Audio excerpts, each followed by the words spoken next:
ये मेरी खुशकिस्मती है कि मैंने तुम्हें पहचान लिया और तुम्हारा पीछा करता हुआ यहाँ तक पहुँच गया। वो शख्स गालिबन दादा को मुखातिब करते हुए कह रहा था, अगर तुम्हें पुलिस या नागराज के आदमियों के हवाले कर दूँ तो वो तुम्हारी बोटी बोटी कर देंगे।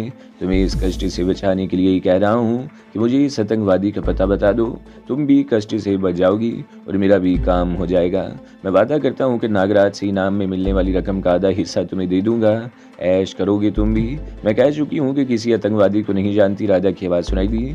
तो फिर इस तरह छुपने और भेस बदलने का क्या मतलब है? इस आदमी ने कहा। नागराज को शुबा है कि मैंने अलका अग्निहोत्री के कत्ल में इस पापी का साथ दिया था, इसलिए छुपती फिर रही हूँ। हालांकि मैं बेगुनाह हूँ। जब तक अपनी बेगुनाही साबित न कर दूं सामने नहीं आ सकती। इन बातों से मुझे अंदाज़ा हुआ कि मेरे बाद राधा भी कॉटेज से बाहर गई थी और किसी ने इसे पहचान लिया था और इसके पीछे लगकर यहाँ तक पहुँच गया था। मैंने ये भी अंदाज़ा लगा लिया था कि वो अकेला ही था। बरामदे वाला दरवाज़ा चंद इंच के करीब खुला हुआ था। मैंने जान कर देखा, सामने वाले कमरे में कोई नहीं था। मैंने दरवाजे पर हाथ रखकर आहिस्तगी से इसे पूरी तरह खोल दिया और अंदर दाखिल हुआ। आवाज़ें राधा के बेडरूम की तरफ से आ रही थीं। इस कमरे का दरवाज़ा खुला हुआ था। मैं दबे कदमों आगे बढ़ता रहा। सामने ही एक कुर्सी पर राधा बंधी हुई थी। इसका लिबास फटा हुआ था, बाल बिखरे हुए थे और चेहरे पर एक दो खराशें भी नजर आ रही थी। मुझे समझने में देर नहीं लगी कि राधा आसानी से इस शख्स के काबू में नहीं आई होगी। राधा ने मुझे देख लिया था, लेकिन इसने चेहरे से किसी तासुर का इजहार नहीं होने दिया और आदमी दरवाजे की आड़ में था, इसलिए मुझे नजर नहीं आ सका। मैं अपनी जगह पर खड़ा रहा और फिर चंद सेकंड्स बाद वो आदमी भी मेरे सामने आ गया। इसकी पुश्त मेरी तरफ थी। मैं दबे कदमों आगे बढ़ा। मेरा ख्याल था कि करीब पहुंचकर पिस्तौल इसकी गर्दन से लगा दूंगा, मगर मेरी यह हसरत दिल में रह गई। वो शख्स बड़ी तेजी से मुड़ा। इसके पैर की ठोकर मेरे पिस्तौल वाले हाथ पर लगी। पिस्तौल मेरे हाथ से निकलकर दूर जा गिरा। मेरे संभलने से पहले इसकी दूसरी ठोकर मेरे सीने पर लगी और मैं लड़खड़ाता हुआ दीवार से टकरा गया। और फिर यह जानकर मुझे इत्मीनान हुआ कि इस शख्स के पास कोई आतिशी असला नहीं है। इसके हाथ में चाकू था जिसका ब्लेड बल्ब की रोशनी में चमक रहा था। इसने जिस अंदाज से चाकू पकड़ रखा था, इससे अंदाजा होता था कि वो इसके इस्तेमाल में भी माहिर है। इसने अचानक ही हमला कर दिया जिसे मैंने नाकाम बना दिया। इसने दूसरा हमला किया। इस मरतबा बचाव की कोशिश में चाकू की नोक मेरी कलाई की खाल काटती हुई निकल गई। इसने तीसरा बार किया तो मैंने झुकाई देकर इसकी कलाई पकड़कर जोरदार झटका दिया। चाकू इसके हाथ से निकलकर दूर जा गिरा और मैंने इसे संभलने का मौका नहीं दिया और इसे गोंद छोड़ ठोकरों पर रख लिया। एक मौके पर इसने मुझे गिरफ्त में लेने की कोशिश की थी, लेकिन खुद इसकी गर्दन मेरी गिरफ्त में आ गई। मैं इसकी गर्दन को जोरदार झटके देता रहा और वो बुरी तरह चीख रहा था और आखिरकार एक और जोरदार झटके से कड़क की आवाज़ उभरी और वो मेरे हाथों में मछली की तरह तड़पने लगा। मैं इसे फर्श पर फेंक दिया। वो कुछ देर तड़पा और बेहिस्सो हरकत हो गया। मैं चलने में इसकी तरफ देखता रहा और फिर राधा की रस्सी खोल दी। वो कुर्सी से उठकर अपनी कलाई सहलाने लगी। तुम बाहर गई थी? मैंने राधा की तरफ देखा। मैं तुम्हारे पीछे गई थी, राधा ने मुस्कुराने की कोशिश करते हुए कहा। इत्तेफाक से मैंने इसे अपने पीछे देख लिया और वापस आ गई, लेकिन ये कमबख्त भी मेरे पीछे यहाँ तक पहुँच गया। इसने अचानक ही अंदर घुसकर मुझे दबोच लिया। अच्छा हुआ मैं बर वक्त पहुँच गया, वरना ये तुम्हें मार डालता। वैसे ये है कौन? मैंने लाश की तरफ देखा। होगा इसी गिरोह का कोई बदमाश, राधा ने जवाब दिया। और फिर हम सोचने लगे कि लाश को कैसे ठिकाने लगाया जाए। बाहर कहीं फेंकना मुनासिब नहीं था क्योंकि इसे कांधे पर लाद कर ज़्यादा दूर नहीं ले जाया जा सकता था। और फिर यही तय हुआ कि अकबी लॉन में गड्ढा खोद कर लाश को दबा दिया जाए। रात को मैंने राधा को लक्ष्मी से मुलाकात की तफसील भी बता दी और जब मैंने बताया कि आज शाम 8 बजे मुझे प्रेम नवाज रेस्टोरेंट में लक्ष्मी से मुलाकात करनी है, तो राधा भी मेरे साथ जाने को तैयार हो गई। 2 साल पहले जब गोपाल से लक्ष्मी का झगड़ा हुआ था तो इन्हीं दिनों इससे मेरी आखिरी मुलाकात हुई थी, राधा ने कहा। इसके बाद वो कुछ अर्सा लापता रही। आज मैं भी इससे मिलूंगी। बाहर निकलने के लिए हमारे लिए सबसे बड़ा मसला भेस बदलने का था। मुझे तो खैर कल वाले गेटअप में ही जाना था, लेकिन राधा के सिलसिले में कुछ परेशानी थी। जो शख्स कल मेरे हाथों मारा गया था वो नागराज ही के गिरोह का आदमी था। इसने राधा को किस तरह पहचान लिया था और अपने बड़ों को इतला देने के बजाय इसने अकेले ही राधा को काबू करने की कोशिश की थी ताकि मेरा पता मालूम करके 5 लाख रुपए का इनाम हासिल कर सके, और ये लालच ही इसकी मौत का बाइस बन गया था। राधा ने ब्लैक जीन्स और मैरून रंग की टी-शर्ट पहन ली। बालों का स्टाइल और चेहरे का हुलिया भी बदल लिया। आंखों पर ऐनक लगा लेने से चेहरा कुछ और मुख्तलिफ हो गया। हम कॉटेज से निकलकर मुख्तलिफ रास्तों से होते हुए तकरीबन 40 मिनट बाद प्रेम नवाज रेस्टोरेंट में पहुंच गए थे। इस वक्त ठीक 8 बजे थे। रेस्टोरेंट में ज़्यादा रश नहीं था। मैंने एक ऐसी मेज़ का इंतखाब किया जिसके साथ ही साइड स्ट्रीट का दरवाज़ा भी था और वहाँ से सामने वाले दरवाजे पर भी निगाह रखी जा सकती थी। ऑर्डर लेने के लिए रत्ना ही आई थी। वो इस वक्त भी मुझे नहीं पहचान सकी। इसके जाने के ठीक 2 मिनट बाद मैंने लक्ष्मी को दरवाजे में देखा, लेकिन इसके साथ ही एक और औरत को अंदर दाखिल होते देखकर मेरे दिल की धड़कन तेज हो गई। वो बेला थी, जीन्स और ऊंची शर्ट में जिसके ऊपर के बटन खुले हुए थे, नीचे दामन के दोनों किनारों पर बू की तरह गिरा लगी हुई थी। शर्ट खासी ऊंची थी और इसका पेट बरहना हो रहा था। इसने दरवाजे में रुककर एक लम्हे को इधर उधर देखा और फिर नपे तुले कदम उठाती हुई हमारी मेज की तरफ बढ़ने लगी। मेरे दिल की धड़कन तेज होती जा रही थी। बेला हमारे मेज के करीब आकर रुक गई और फिर बेतकल्फी से मेरे सामने वाली कुर्सी पर बैठ गई। वो मेरी आंखों में आंखें डालकर देख रही थी और मुझे अपना दिल कनपट्टियों में धड़कता हुआ महसूस हो रहा था। बेला पलक झपके बगैर मुझे देख रही थी। इसकी नज़रें मेरे वजूद में पाताल तक उतरी जा रही थी। बेला से कई मरतबा मेरा आमना सामना हुआ था। हम एक दूसरे के इतना करीब रहे थे कि जितना तस्वुर किया जा सकता है।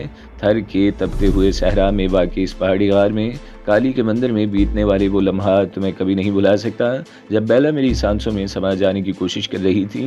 वो मेरी दुश्मनी जान थी, लेकिन इन लम्हात में वो भी ऐसे कई मौके फरामोश कर बैठी थी और मैं भी।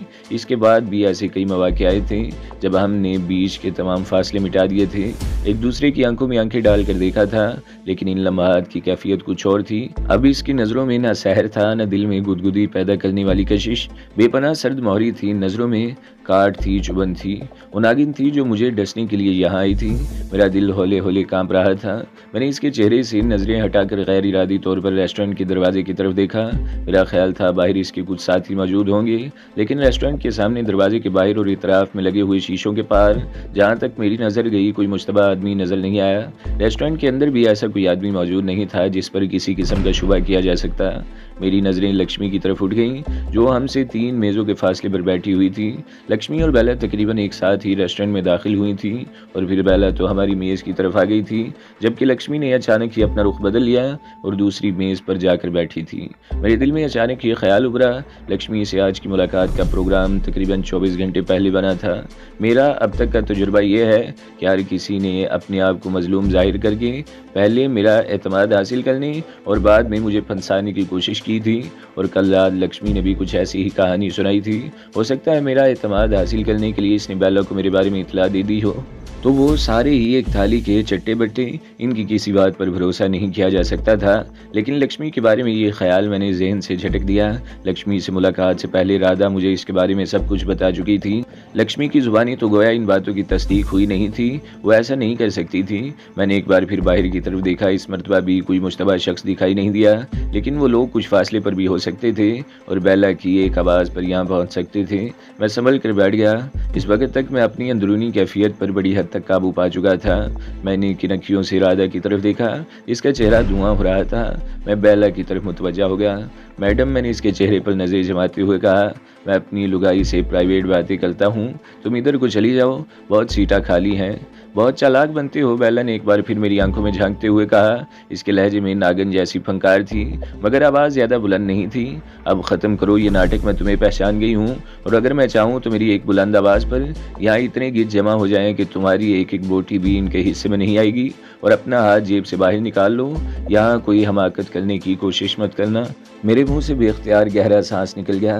मैंने सीधा हाथ कुर्ते की जेब में पिस्तौल के दस्ते पर जमा रखा था। मैंने फैसला कर रखा था कि अगर कोई गड़बड़ हुई तो बेला ही को पिस्तौल की जद पर लेकर यहाँ से निकलने की कोशिश करूंगा। मैंने हाथ जेब से बाहर निकाल लिया। और तुम? बेला राधा की तरफ देखकर गुर्राई। तुम पर तो मैं पागल कुत्ते छोड़ दूंगी, वो जब तुम्हारी बोटियां नोचेंगे तो। अपनी जुबान बंद रखो रंडी। राधा के हलक से भी गुर्राहट निकली। गुस्से की शिद्दत से इसका चेहरा सुर्ख हो गया था, मगर इससे पहले कि वो कुछ और कहती, मैंने इसे हाथ उठाकर रोक दिया और बेला की तरफ मुतवज्जा हो गया। तुम जानती हम दोनों एक दूसरे की जान के दुश्मन हैं, लेकिन इसके बावजूद इस दीदा दलेरी से सामने आना, मैं तुम्हारी हिम्मत की दाद देता हूँ। वैसे तुम्हें किसने बताया कि मैं इस वक्त यहाँ आने वाला हूँ? किसने बताया? बेला के लहजे में हैरत थी। मुझे कौन बताता? ये तो महज इत्तफाक है कि मैंने तुम्हें पहचान लिया। वो कैसे? मैंने उलझी हुई निगाहों से इसकी तरफ देखा। तुम्हारी गर्दन पर दाएं तरफ टैडी पैसे के बराबर ये स्याह निशान। इसने मेरी गर्दन की तरफ इशारा किया। ये स्याह निशान मैंने पहली मरतबा इस वक्त देखा था जब थर के तपते हुए सहरा में मुझे आसमान पर मंडलाती हुई मौत से बचाने के लिए तुम मुझे कंधे पर उठाकर पहाड़ी की तरफ आगे थे। इसके बाद भी कई मरतबा ये निशान मेरी नज़रों में आया था जब हमारे दरमियान तमाम फासले मिट जाते थे। मैं इस निशान को कैसे भूल सकती हूँ? तुम्हारे बाल बड़े थे, तो ये निशान छुपा रहता था, मगर इस वक्त गंज होने की वजह से ये निशान कोई भी देख सकता था। वो चंद लम्हों को खामोश हुई, फिर बात जारी रखते हुए बोली, मैं यहाँ से तकरीबन 50 गज पीछे सम्राट सुपर स्टोर के सामने गाड़ी में बैठी हुई थी कि तुम करीब से गुजरे। इत्तेफाक से मेरी नज़र तुम्हारी गर्दन की तरफ उठ गई और मैं ये निशान देखकर चौंक गई, और फिर मैंने तुम्हारी चाल ढाल से भी अंदाज़ा लगाया कि ये तुम्हारे सिवा कोई और नहीं हो सकता। मैं कार से उतर कर तुम्हारे पीछे लपकी, मगर तुम लोगों की भीड़ में गायब हो गए। अचानक ही मुझे ख्याल आया कि ऐसा तो नहीं कि तुमने मुझे देख लिया हो और छुपने के लिए इस रेस्टोरेंट में घुस गए हो। मैंने अंदर दाखिल होकर देखा तो मेरा ख्याल दुरुस्त निकला। तुमने ये कैसे सोच लिया कि मैं तुमसे डर कर कहीं छुप जाऊंगा? मैंने कहा, मैं तुम्हारे गुरु घंटाल से नहीं डरता, जिसने जहन्नम की सारी बलाएं मेरे पीछे लगा रखी हैं। किस्मत के धनी हो, बेला ने कहा। फिर आगे झुकते हुए आवाज़ का वॉल्यूम मजीद कम करते हुए बोली, देखो ना जी, मेरी और तुम्हारी कोई दुश्मनी नहीं है। हमने कुछ यादगार लम्हात साथ गुजारे हैं और फिर तुमने कम से कम 3 मरतबा मेरी जान बचाई है। मैं इतनी आसान फरामोश नहीं हूँ कि सब कुछ भूल जाऊँ। वो तो हालात ही ऐसा रुख इख्तियार कर गए कि हम एक दूसरे की जान के दुश्मन बन गए। मैं अगर चाहूँ तो इस वक्त तुम्हारे जीवन का अंत हो सकता है। तुमने यहाँ हमें बहुत नुकसान पहुँचाया है। हमारा अहम तरीन मनसूबा वो कैंप तबाह कर दिया। तुम्हारी वजह से अब तक सैकड़ों आदमी मारे जा चुके हैं। अलका, अग्निहोत्री, दुर्योधन और रवि पंडित जैसे इंटेलिजेंस के ज़हीन ऑफिसर तुम्हारे हाथों मौत के घाट उतर गए। इन सब बातों से क़िताए नज़र मेरी ख्वाहिश है कि तुम जिंदा सलामत यहाँ से निकल जाओ। मैं अपना जीवन ख़तरे में डाल कर भी इस सिलसिले में तुमसे ताउन करने को तैयार हूँ। मसलन मैंने सवालिया निगाहों से इसकी तरफ देखा। मेरे अलावा यहाँ अब भी तुम्हें कोई नहीं पहचानता। मैं इस शहर से निकलने में तुम्हारी मदद कर सकती हूँ, बेला ने कहा। बातें दिलचस्प कर लेती हो। इस जान बख्शी पर मुझे तुम्हारे शुक्रगुजार होना चाहिए। वैसे एक बात बताओ, मैंने इसके चेहरे पर नज़र जमाते हुए कहा, ये तुम्हारी ख्वाहिश है या नागराज ये चाहता है कि मैं इसका पीछा छोड़ दूँ? बेला उछल पड़ी। इसका चेहरा धुआं हो गया। इसने अपने चेहरे के तासुरात छुपाने की कोशिश की तो थी, मगर कामयाब न हो सकी। मगर इससे पहले वो कुछ बोलती रत्ना चाय लेकर आ गई। इसने उलझी हुई नज़रों से पहले बेला और फिर मेरी तरफ देखा। एक कप और लाओ ज़रा जल्दी, मैंने रत्ना की तरफ देखते हुए कहा। वो फ़ौरन ही वहाँ से हट गई। नागराज किसी इंसान का नाम नहीं, वो यमराज है, मौत का फरिश्ता। तुम्हें चिमटी की तरह मसल सकता है, बेला ने मेरी तरफ देखते हुए कहा। उस रोज़ माज इत्तेफाक था कि तुम्हारा दाव चल गया और ये इत्तेफाक दोबारा भी पेश आ सकता है, मैंने जवाब दिया। और इस मरतबा वो बचेगा नहीं। जिस तरह उस रोज़ मैंने उसके जहरीले नाक का सर कुचल दिया था, इसी तरह इसका सर भी कुचल दूंगा। तुम अपने बारे में बहुत ज़्यादा खुशफहमी में मुब्तला हो, बेला ने कहा। 2-4 आदमियों की हत्या करके तुम समझते हो कि नागराज को मार डालोगे? इसके दुर्योधन और रवि पंडित से ज़्यादा खतरनाक आदमियों का हिसार है। तुम इस तक कभी नहीं पहुंच सकोगे। गोपाल और शंकर, मैं मुस्कुरा दिया। मैं जब तुम्हारे गिर्द घंटाल तक पहुंचना चाहूँगा तो ये लोग मेरा रास्ता नहीं रोक सकेंगे। बेला एक बार फिर उछल पड़ी। इसका चेहरा एक बार फिर मुतगय्यर हो गया। वो मेरे चेहरे से नजरें हटाकर राधा की तरफ देखने लगी। इसे मत घूरो, वो बेचारी तो इन बातों से बिल्कुल लाइलम है, मैंने कहा। लो चाय पियो, कहो तो विस्की मंगवा दूं? तुम्हें शायद इस वक्त इसकी ज़रूरत हो। मैंने अपना कप इसकी तरफ सिरका दिया। इसी वक्त रत्ना भी एक कप और रख कर चली गई। बेला एक बार फिर मेरी तरफ देखने लगी। मेरी बातों ने इसे बदहवास कर दिया था। इसका इजहार इसकी आंखों और चेहरे से हो रहा था। तुम्हें यह सब कैसे मालूम हुआ? इसे अपने लहजे पर भी काबू नहीं रहा था। मैं नागराज की भेड़ियों से बचने के लिए रोपोश ज़रूर हूँ, लेकिन हालात से बेखबर नहीं हूँ, मैंने इसके चेहरे पर नज़रें जमाते हुए कहा। मैं तो तुम्हें ये बता सकता हूँ कि नागराज इस वक्त चूहे के किस बिल में छुपा हुआ है। कहाँ? इसने गैर इरादी तौर पर पूछ लिया। जेल जाकी के इसी कॉटेज में, जहाँ दुर्योधन को ठिकाने लगाने के बाद मैंने और राधा ने रात का बाकी हिस्सा गुजारा था और 2 पुलिस वालों को नंगा करके बांध गए थे। ओ, बेला के मुंह से इस तरह गहरा सांस निकला जैसे गुब्बारे में से हवा निकल गई हो। इसके चेहरे का रंग एक बार फिर बदल गया और कांधे झुक गए, पूरा बदन ढीला पड़ गया। हैरान हो रही हो ना? मैंने मुस्कुराते हुए इसकी तरफ देखा। मैं यहाँ अजनबी हूँ, लेकिन नागराज के कातलों की पूरी फौज मेरा सुराग नहीं लगा सकी, मगर मैं इसकी तमाम सरगर्मियों से वाकिफ़ हूँ। इसलिए तो मैंने कहा था कि जब चाहूँ इस नाग का सर कुचल सकता हूँ, लेकिन इसे बेबसी की ऐसी मौत मारना चाहता हूँ जिसे माउंट आबू के बासी अरसे तक याद रखें। पहले मैं एक एक करके इसके इन गुर्गों का खात्मा करूँगा जिस पर इसे बहुत नाज है। इसे बिल्कुल अकेला कर दूंगा और फिर इस पर हाथ डालूंगा। इसकी बेबसी का तमाशा तुम भी देखोगे। नाजी, बेला की नज़रें अब भी मेरे चेहरे पर मरकूज थीं। सब कुछ जानने के बावजूद तुम गलती कर रहे हो। यहाँ तुम्हारी लाश पर कोई रोने वाला भी नहीं मिलेगा। मैं तुम्हें एक मौका दे रही हूँ, निकल जाओ यहाँ से। मैं इस शहर से इस वक्त तक नहीं जाऊंगा जब तक नागराज को नरक में न पहुंचा दूं। इसकी ज़िंदगी मेरी कौम की तबाही है। मैं नागराज को इसके तैयार किए हुए जहर से ख़त्म करने के बाद एक लम्हे भी नहीं रुकूंगा। और इस वक्त अगर तुम भी मेरे साथ जाना चाहो तो मुझे कोई एतराज़ नहीं होगा। और ना राधा को। बेला चंद लम्हे मेरी तरफ देखती रही, फिर बोली, तुम्हारी बातें सुनने के बाद होना तो ये चाहिए कि तुम्हें जिंदा रहने के लिए 1 मिनट की मोहलत भी न दी जाए, लेकिन न जाने क्यों मुझे तुमसे हमदर्दी है, तरस आ रहा है तुम पर। मैं तुम्हें 2 दिन की मोहलत दे रही हूँ, मौके से फ़ायदा उठाओ और यहाँ से निकल जाओ। मैं वादा करती हूँ कि कोई तुम्हारा रास्ता रोकने की कोशिश नहीं करेगा। बसूरत दीगर ऐसे हालात हो जाएंगे कि फ़रार का कोई रास्ता न पाकर तुम आत्महत्या करने पर मजबूर हो जाओगे। मजबूर वो लोग होते हैं जो कमज़ोर और बुज़दिल होते हैं। मैंने इसके चेहरे पर नज़रें जमाते हुए कहा, लेकिन मैं ना तो कमज़ोर हूँ और ना बुज़दिल, इसलिए मैं तो अपना मिशन पूरा होने से पहले फ़रार की कोशिश करूँगा और ना ही बकौल तुम्हारे आत्महत्या करूँगा। वो चंद लम्हे मेरी तरफ देखती रही, फिर बोली, मुझे वाकई तुम पर तरस आता है। मुझ पर तरस खाने की ज़रूरत नहीं, अपनी फ़िक्र करो तुम। मैं मुस्कुरा दिया। तुम्हारे पास 2 दिन है, बेला ने कहा। कल का दिन और परसों तक तुम आज़ादी से घूम फिर सकते हो, कोई तुम्हारी तरफ आँख उठाकर भी नहीं देखेगा। लेकिन परसों शाम का सूरज गुरूब होने के बाद तुम्हारी ज़िंदगी की ज़मानत ख़त्म हो जाएगी। तुम मुझे बहुत याद आओगे। अब मैं चलती हूँ। कहाँ जाओगी? मैंने सवालिया निगाहों से इसकी तरफ देखा। जाहिर है नागराज के पास। वो बोली, अगर तुम एक दिलचस्प तमाशा देखना चाहती हो तो आज रात वहाँ ना जाओ, या कम से कम नागराज को ये मत बताना कि मैं इसके कॉटेज से वाकिफ़ हूँ।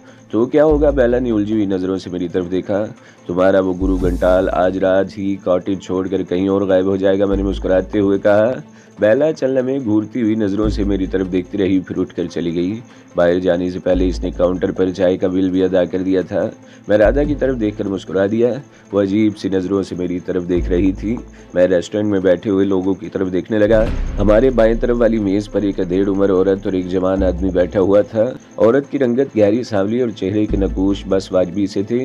वो बस ऐसी ही थी कि एक बार देखे और दूसरी बार देखने की ख्वाहिश न हो। इसके बरक्स मर्द बड़ा खूबरू था। इसकी उम्र 30-32 से ज़्यादा नहीं थी। वो यकीनन इस बदनुमा औरत का शौहर था और एहसास कमतरी का शिकार भी। जिस शख्स के साथ बेला और राधा हसीनाएं बैठी हों, इस पर रश्क तो आना ही चाहिए, या इसे देखकर अपना खून खोलना चाहिए। और मेरा ख्याल है वो शख्स इस वक्त किसी ऐसी ही कैफियत में मुब्तला था। मेरी नज़रें मुख्तलिफ लोगों के चेहरों का जायज़ा लेती हुई लक्ष्मी की तरफ उठ गईं। वो जिस मेज़ पर बैठी थी वहाँ पहले ही से काला बजंग सा एक आदमी बैठा था और लक्ष्मी ने फ़ौरन ही इससे बातें शुरू कर दी थी, जैसे इनमें कोई पुरानी दोस्ती हो और इत्तेफाक से मुलाकात हो गई हो। वो शख्स यकीनन अपनी किस्मत पर नाज कर रहा होगा। बेला को देखकर लक्ष्मी के खिलाफ मेरे दिल में नफरत के जो जज्बात उभरे थे वो झाग की तरह बैठ गए। लक्ष्मी ने मुझसे गद्दारी नहीं की थी, बल्कि बेला का यहाँ पहुँच जाना महज इत्तेफाक था। वैसे लक्ष्मी ने अक्लमंदी की थी कि वो हमारी तरफ आने की बजाय दूसरी मेज़ पर चली गई, और मेरा ख्याल है कि बेला उसे नहीं जानती थी। उसने वापस जाते हुए भी लक्ष्मी को देखा तो ज़रूर होगा, मगर इस पर तवज्जो दिए बगैर निकल गई थी। चले, मैंने राधा की तरफ देखा। अब यहाँ बैठने का कोई फ़ायदा नहीं है। और लक्ष्मी से मुलाकात। राधा ने उलझी हुई नज़रों से मेरी तरफ देखा। इसका रुख चूँकि मेरी तरफ था, इसलिए वो लक्ष्मी को नहीं देख सकी थी। वो सामने बैठी हुई है। मैंने आँख से इशारा किया, लेकिन अब खुलेआम लक्ष्मी से मिलना मुनासिब नहीं।